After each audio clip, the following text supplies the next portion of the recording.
In previous episodes, we learned that Igor Danchenko, the main source for the Steele dossier, told the FBI none of it was true.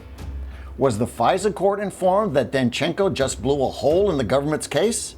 No. And that's the focus of this report. The Steele dossier was the basis for the FISA warrants that allowed the FBI to spy on Team Trump. But just days after President Trump was sworn into office, the FBI learned the dossier was bogus. It happened at the FBI's Washington field office. During 3 days of interviews, Igor Danchenko, the main source for the dossier, shredded its credibility. But that's not what the FBI and Justice Department lawyers told the FISA court. Instead, they said Danchenko had been truthful and cooperative. Because the court wasn't told the real truth, it issued 2 more FISA warrants, one in April 2017, then again in June 2017. 2 more warrants were obtained by the Department of Justice and the FBI after being told in January by the Russian guys all a bunch of bull. But it gets worse. Here's how they describe the interview to the court. The FBI found that the Russian-based subsource to be truthful and cooperative. Nothing about, and oh, by the way, he said everything in there is a bunch of bull.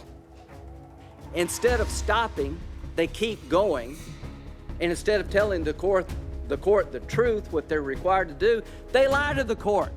The government's lawyers didn't tell the truth to the FISA court, but did they know the truth? Who told them to say that Danchenko backed up the Steele dossier? The answer is in the Inspector General's report.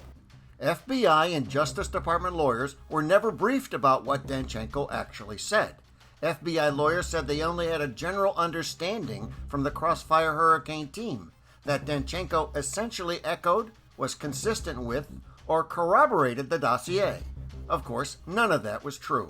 The FBI repeatedly ignored information that weakened its case against Carter Page. That's the finding of the Inspector General for the Department of Justice. There has to be a fundamental understanding that decisions about evidence that is undercutting, inconsistent with the theory of the case, has to go to the lawyer who's handling it for the department, and has to move up the chain in the Justice Department, because they have to make the judgment calls. They're the gatekeepers. They're the ones who are there to understand, is there enough for this FISA or isn't there?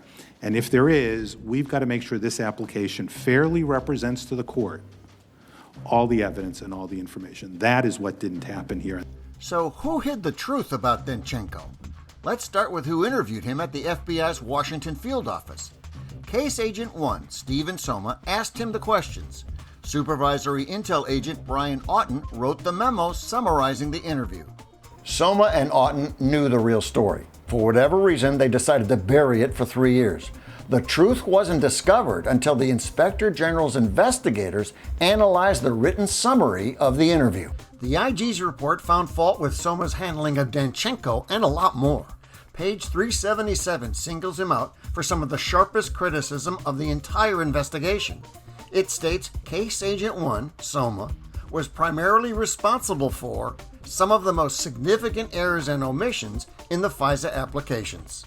Ironically, in the middle of all this, Case Agent Soma was actually promoted to a supervisory position.